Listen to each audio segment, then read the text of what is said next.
Olá, eu sou o Gabriel Nogueira, membro do projeto de RP Matemática em Ação, e eu vim aqui para mostrar as tarefas do Gira. Eu fiquei responsável pela prototipação e design dos projetos, o Carlos Eduardo ficou responsável pela parte de back-end, e o Gabriel Mello ficou responsável pela parte de front-end e auxiliou num pedaço do back-end. Aqui é os casos de classe, ele é relativamente pequeno, porque o nosso programa ele não armazena dados vindo de vários locais, e aqui seria os casos de uso, mostrando a parte do administrador, que pode gerenciar questões, respostas de usuários, criando e modificando elas, e o usuário, que é mostrando o fluxo de respostas de questões até que elas acabem para exibir o resultado final. Bom, eu só resolvi passar um pouquinho mais aqui no Gira para poder mostrar em time-lapse, basicamente, como que foi desenvolvido. Então, primeiramente, o Gabriel começou desenvolvendo o caso de uso e o diagrama de classes. E, em seguida, o Carlos fez o setup do Spring Boot aqui, inicialmente, utilizando tudo que a gente precisava. E, nesse caso, eu fiz também do front-end. Então, eu fiz o projeto com React, utilizando o Vite. E aqui também utilizei as rotas do React Router. Após isso, o Carlos passou realmente para o desenvolvimento do back-end ali, criando as entidades, criando repository. Eu configurei o back-end utilizando o Spring Security para poder deixar realmente mais fácil da gente implementar o login, etc. E aqui, o Carlos passou realmente implementando o service, controller, tudo mais. Nisso, eu desenvolvi em cima desse service, desse controle e tudo mais do back-end, realmente aqui toda a parte de front-end. Então tem página de admin, tem página do CRUD inicial de respostas, de perguntas e tudo mais. Aqui conexão com o banco de dados, tudo isso, bug fix que eu tive que fazer.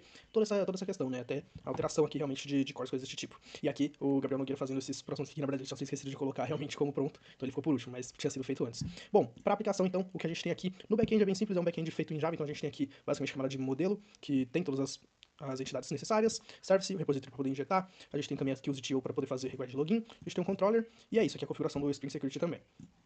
Nisso, a gente vai para a parte do front-end, mostrando também um pouco do código. O front-end é bem espesso, realmente. A gente está utilizando aqui, inclusive, o Radix UI para poder estar desenvolvendo os inputs, etc. que a gente tem.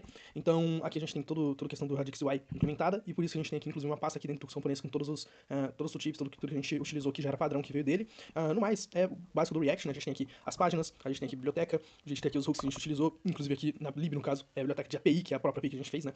Todo o post, etc., fetch que a gente tem que fazer, todo o CRUD tá aqui nesse arquivo, e dele a gente puxa no resto para poder fazer o fetch e tudo mais, né? Essa aplicação, aqui a gente tem basicamente ela de apresentação do nosso projeto, então a gente tem aqui Matemática em Ação, que é o nosso projeto de educação de qualidade, principalmente para crianças mais jovens e tudo mais. Nisso, então a gente tem toda a questão de, realmente do pequeno marketing feito para poder estar chamando a atenção, né? Então a gente tem os motivos pelo qual escolher Matemática em Ação, e aqui mais uma chamativa pra gente, né? A gente também tem o acesso administrativo, para quando a pessoa é um administrador, ele consegue fazer aqui todo o gerenciamento de questões de respostas e de usuários por aqui.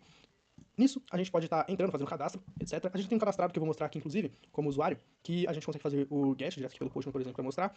E a gente recebe aqui tudo já com a senha, encriptografada.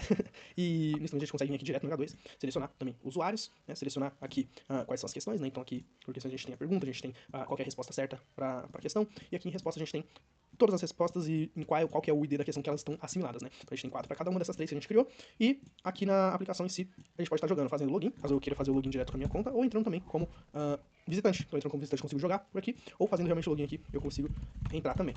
Fazendo o login, efetuando dessa forma, a gente consegue então ver aqui basicamente a base de desafios matemáticos que a gente tem. É algo bem simples no momento, mas o objetivo realmente é a gente expandir isso bastante futuramente, porque parece bem interessante, é um projeto bem interessante. Então, fazendo o cálculo aqui, quanto que é 12 mais 6 dividido por 2, a pessoa pode errar ou pode acertar, ela pode não fazer a soma primeiramente aqui, a divisão, né, e fazer a soma primeiramente, então ela pode estar confirmando a resposta errada. Isso a gente recebe uma resposta para poder continuar, e também uma dica de como fazer. Então aqui a gente tem sobre as ordens matemáticas. Primeiro, a gente faz divisão ou multiplicação, depois a gente faz soma ou subtração. A gente pode tentar novamente, ou a gente pode pular a questão. Se eu acertar, nesse caso aqui eu vou confirmar a resposta, a gente pode continuar, a gente ganha um ponto, a gente pode ir para a próxima questão também, acertando, errando, tudo mais, a gente pode confirmar a resposta, a gente pode errar a próxima, por exemplo, e terminando nisso, a gente pode ver o resultado final, que ele mostra realmente qual que é o desempenho. A gente acertou 2 de 3, muito bem, continua praticando para chegar no topo. Isso não é apenas fixo, né? A gente tem aqui diferentes opções. Então, na página de resultado, se a gente for pesquisar aqui em Results, tá aqui. Em Result a gente consegue enxergar as porcentagens, né? Então, dependendo da porcentagem de acerto que a gente recebe aqui, a gente vai ter. Então, se for uma porcentagem de acerto 100%, é perfeito. Se for 70%, a gente tem um excelente trabalho. Se a gente for acima de 50% e menor do que 70%, a gente tem aqui pedindo para poder continuar e praticando, não desistir caso a pessoa erre menos que isso, tudo mais.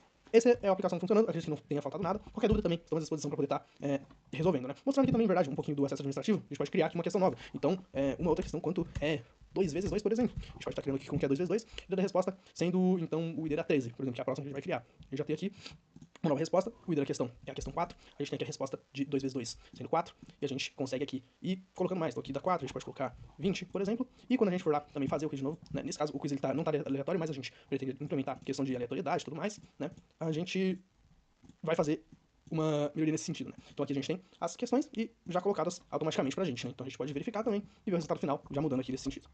E ao verificar novamente aqui no banco de dados, a gente consegue encontrar tudo que a gente fez, então de questões novas, de perguntas, no caso, novas nesse sentido, e de respostas novas que a gente fez também. E basicamente é isso, né?